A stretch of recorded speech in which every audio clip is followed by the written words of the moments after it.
ভূমিকম্প কেঁপে উঠল এই শহর। উৎসস্থল নেপাল, যেখানে কম্পনের মাত্রা ছিল রিক্টার স্কেলে 7.1। কিন্তু ভয়াবহতার ছবিটা আপনারা দেখুন।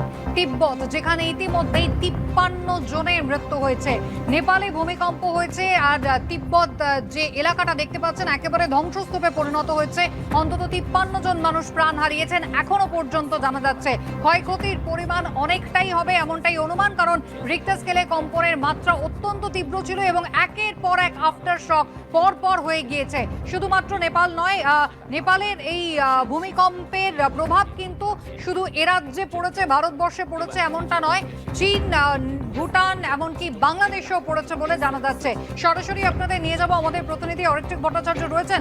অরিত্রিক, শুধুমাত্র একটা বড়সড় ধাক্কা এমনটা নয়, তারপর একের পর এক আফটার শক, আর তার ফলে এখনো পর্যন্ত মৃতের সংখ্যা কত জানা যাচ্ছে?